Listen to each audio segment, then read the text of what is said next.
হ্যাঁ, একটা প্রশ্ন অমুসলিমদের পক্ষ থেকে। একসময় সে আমার প্রতিবেশী ছিল, সে সবসময় জিজ্ঞেস করত। বলুন বোন। আসসালামু আলাইকুম, আমার নাম হুসনা, আমি গৃহিণী।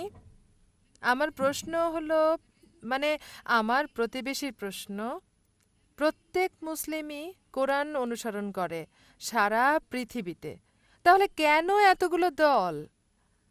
আমার প্রতিবেশী সবসময় জিজ্ঞেস করত, আরও বলতো, কেন তোমরা বলো এক আল্লাহ?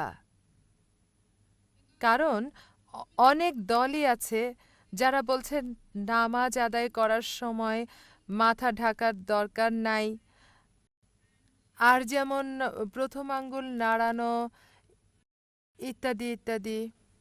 বোন প্রশ্ন করলেন যে তার প্রতিবেশী বলছে যদি সব মুসলিম কোরআনে বিশ্বাস করে, একই গ্রন্থে বিশ্বাস করে, তাহলে এতগুলো দল কেন, বিভক্তি কেন? উত্তর দেওয়া হয়েছে পবিত্র কোরআনের সূরা আল ইমরান অধ্যায় ৩ আয়াত ১০৩।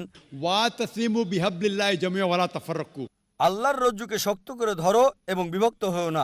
আল্লাহর রজ্জু হলো পবিত্র কোরআন। মুসলিমদের উচিত আল্লাহর রজ্জুকে শক্ত করে ধরা এবং বিভক্ত না হওয়া। যদি বিভক্তির ব্যাপারে বলেন, আল্লাহ বলেছেন সূরা আনাম অধ্যায় ৬ আয়াত নাম্বার ১৫৯, হে নবী, কেউ যদি ইসলামে দল উপদল তৈরি করে তার ব্যাপারে তোমার কিছু করার নেই। তাই বিভক্তি হচ্ছে ইসলামে হারাম। আমাদের সবার লেভেল একটাই, সেটা মুসলিম।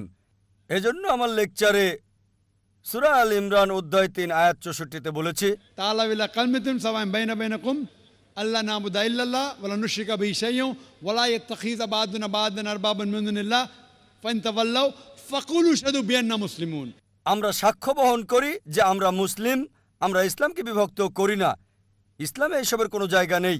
দুঃখজনকভাবে মানুষ কোরআন এবং সুন্নাহ থেকে দূরে সরে গেছে আর বিভক্তি সৃষ্টি করেছে ইসলামে। ইসলামে বিভক্তির কোনো চান্স নেই। বিস্তারিত জানার জন্য আমার ভিডিও ক্যাসেট দেখতে পারেন, যেটা গত পিস কনফারেন্সে শেষ দিনে দিয়েছিলাম। মুসলিম উম্মার ঐক্য এই বিষয়ে সেখানে ভালোভাবে বলা হয়েছে। আশা করি উত্তরটা পেয়েছেন।